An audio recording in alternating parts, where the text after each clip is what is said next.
Halo, selamat bertemu kembali anak-anak ibu. Hari ini kita akan mempelajari tentang materi IPAS kelas 4, yaitu jenis-jenis penyerbukan berdasarkan perantara dan asal serbuk sarinya. Tujuan pembelajaran kita adalah membedakan jenis-jenis penyerbukan berdasarkan perantara dan asal serbuk sarinya. Nah, coba anak-anak ibu perhatikan, ada terlihat bunga matahari bukan? Bunga matahari memiliki mahkota bunga yang warnanya sangat mencolok, yaitu warna kuning, sehingga lebah dan serangga lainnya tertarik untuk mendekati. Selain itu, lebah dan serangga lainnya mengambil nektar dari bunga matahari, dan bunga matahari pun dibantu oleh lebah dan serangga lainnya dalam proses penyerbukan. Lalu apa sih itu penyerbukan?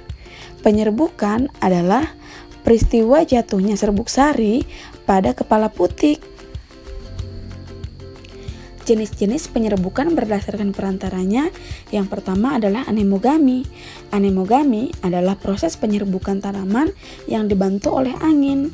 Ciri tanaman ini memiliki tangkai sari yang panjang, serta serbuk sarinya ringan, banyak, dan berbulu. Yang kedua adalah zoidiogami. Zoidiogami merupakan proses penyerbukan tanaman yang dibantu oleh hewan, diantaranya serangga, kupu-kupu, lebah, kelelawar, bekicot, dan burung.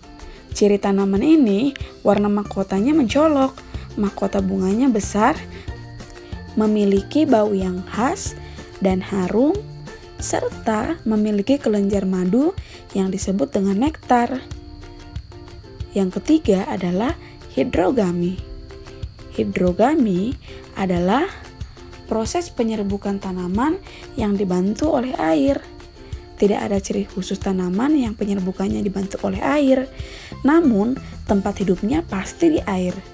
Contoh tanaman yang penyerbukannya secara hidrogami atau dibantu oleh air adalah tanaman ganggang dan hidrilla. Yang keempat adalah antropogami. Antropogami merupakan proses penyerbukan tanaman yang dibantu oleh manusia. Ciri-cirinya yaitu memiliki serbuk sari dan kepala putik yang tidak dalam satu duduk bunga, kepala putiknya dalam kondisi tertutup, serta serbuk sarinya sulit untuk rontok. Contohnya adalah salak, vanili. Selanjutnya adalah jenis-jenis penyerbukan berdasarkan asal serbuk sarinya.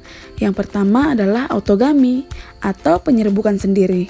Penyerbukan autogami adalah penyerbukan pada bunga yang serbuk sarinya berasal dari bunga itu sendiri. Penyerbukan autogami umumnya tidak menghasilkan keturunan bervariasi. Ciri-ciri bunganya biasanya bunganya sempurna yang memiliki kelamin jantan dan betina. Contoh tanamannya yaitu mangga, rambutan, dan lain-lain. Yang kedua adalah geitonami atau penyerbukan tetangga. Penyerbukan geitonami adalah penyerbukan pada bunga yang serbuk sarinya berasal dari bunga lain pada tumbuhan tersebut. Penyerbukan tetangga terjadi karena bunga jantan dan bunga betina pada tumbuhan tersebut tidak berada dalam satu bunga. Contohnya pada tanaman jagung, kelapa, kelapa sawit, dan lain-lain. Yang ketiga adalah alogami atau penyerbukan silang. Penyerbukan alogami adalah penyerbukan pada bunga yang serbuk sarinya berasal dari bunga lain yang masih sejenis.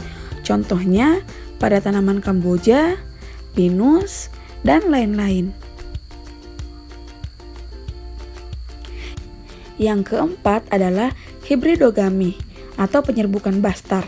Adalah penyerbukan pada suatu bunga yang serbuk sarinya berasal dari bunga lain pada tumbuhan lainnya yang berbeda jenis atau sekurang-kurangnya mempunyai satu sifat beda. Kalau anak ibu sudah paham, pasti sudah bisa menjawab tes formatif yang ibu sajikan berikut. Terima kasih. Semoga video pembelajaran ini bermanfaat.